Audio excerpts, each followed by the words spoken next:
Nelson Mandela was born in a small village in South Africa, a place surrounded by the natural beauty of the land and the rich culture of its people. It was the year 1918, a time when the world was undergoing significant changes, both politically and socially. His given name was Rolihlahla, which in Xhosa means pulling the branch of a tree, or more colloquially, troublemaker. He was a Xhosa, part of a proud tribe with a rich history and deep-rooted traditions. His father was a chief, a position of great respect and responsibility within the community. Mandela grew up hearing stories of his ancestors, tales of bravery, wisdom, and leadership that shaped his understanding of the world. They were warriors and leaders, figures who stood up for their people and fought for their rights. He learned about courage and fighting for what is right, values that would guide him throughout his life. Even as a young boy, Mandela wanted to make a difference. He was deeply influenced by the stories and the people around him. He was a bright student, always eager to learn and absorb new knowledge. Mandela went to a local missionary school, where he was introduced to Western education and Christian values. Later, he attended Fort Hare University, a prestigious institution for Africans, where he began to see the broader picture of the world and his place in it. It was here that his ideas about justice began to form, laying the foundation for his future role as a leader and a champion for equality. University life opened Mandela's eyes. He saw the unfairness of segregation. He realized that the laws treated black people as inferior. This angered him. He wanted equality for all. At Fort Hare, Mandela met other young activists. They discussed politics and the need for change. He joined the African National Congress, or ANC. The ANC was fighting against the racist system of apartheid. Mandela finished his studies. He became a lawyer. He wanted to use his knowledge to help his people. He believed in fighting injustice through legal means, but he soon realized that more was needed.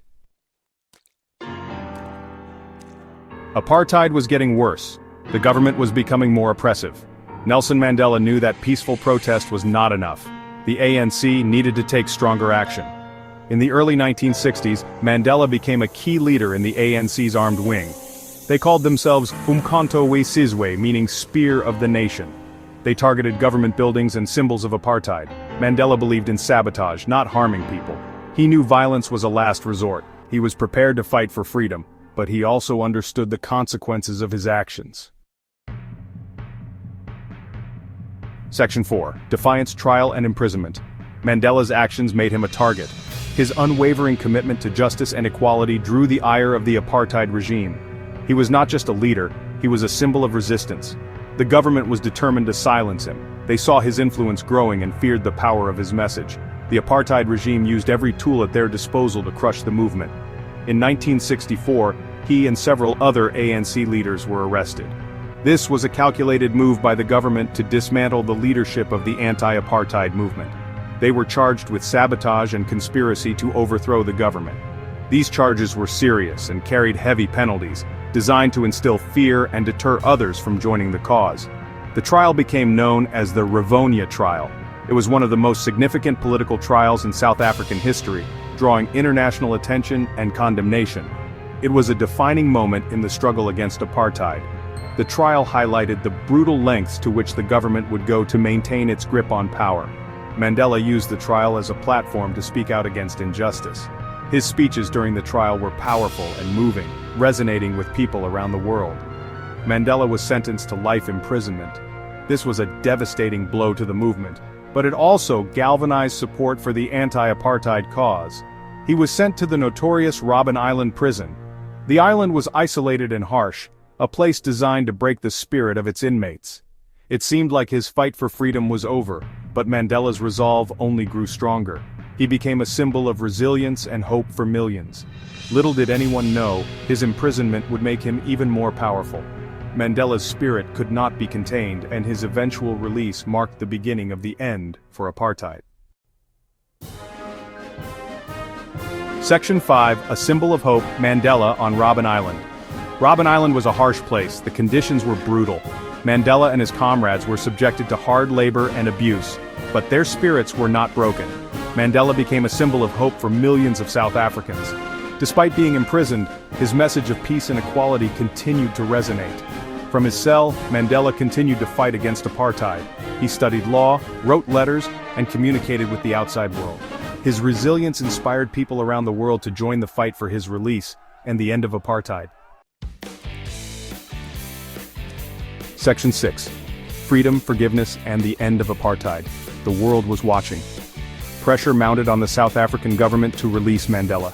After 27 years in prison, on February 11, 1990, Nelson Mandela walked free. His release was a momentous occasion. Millions celebrated across the globe. Mandela emerged from prison not with bitterness but with a message of forgiveness and reconciliation. Mandela worked tirelessly with the government to dismantle apartheid. He negotiated a peaceful transition to a multiracial democracy. His leadership was crucial in preventing a bloodbath. Section 7. Mandela's Enduring Legacy. In 1994, South Africa held its first democratic elections. This was a monumental event in the history of the nation, as it marked the end of decades of institutionalized racial segregation and oppression under the apartheid regime. The atmosphere was electric, filled with hope and anticipation as millions of South Africans, regardless of race, queued up to cast their votes for the very first time. Nelson Mandela, the former prisoner who had spent 27 years behind bars for his fight against apartheid, became the country's first black president. His inauguration was a moment of profound significance, symbolizing the triumph of justice and equality over tyranny and discrimination. It was a remarkable achievement, not just for Mandela but for the entire nation. The streets were filled with jubilant celebrations as people danced, sang, and embraced one another, united in their joy and optimism for a new era of freedom and democracy. Mandela's presidency was marked by his unwavering commitment to unity and reconciliation. He understood that the wounds of the past could not be healed through retribution, but through forgiveness and understanding. His speeches often emphasized the importance of building a rainbow nation, where all South Africans could live together in harmony. He focused on healing the wounds of the past, visiting communities and speaking directly with victims of apartheid. Mandela's personal touch and genuine concern for the well-being of his people helped to mend the deep divisions that had long plagued the nation. He established the Truth and Reconciliation Commission to address the atrocities of apartheid. Led by Archbishop Desmond Tutu, the commission provided a platform for victims to share their stories and for perpetrators to confess their crimes, fostering a process of healing and forgiveness. Mandela's legacy extends far beyond South Africa. His message of peace, forgiveness, and equality resonated with people around the world. He became a symbol of the struggle for human rights and justice, inspiring countless individuals and movements across the globe. He became a global icon of peace, forgiveness, and equality. In recognition of his efforts, Mandela was awarded the Nobel Peace Prize in 1993, alongside F.W. de Klerk, for their work in peacefully ending apartheid and laying the foundations for a new democratic South Africa. He showed the world that even in the face of immense adversity, one person can make a difference. Mandela's speeches at international forums, such as the United Nations, and his interactions with global leaders further solidified his status as a champion of justice and equality. Nelson Mandela passed away in 2013, leaving behind a legacy that continues to inspire. His death was mourned by millions around the world who remembered him not just as a leader, but as a symbol of hope and resilience. But his spirit and his teachings continue to inspire us. Statues and memorials erected in his honor serve as a constant reminder of his contributions and the values he stood for. He reminds us that education, perseverance, and forgiveness are powerful tools for change. Mandela often spoke about the importance of education, famously stating that education is the most powerful weapon which you can use to change the world.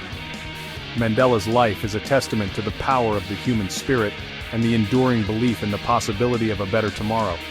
His journey from prisoner to president, and his unwavering dedication to justice and equality, continue to inspire generations to strive for a more just and equitable world.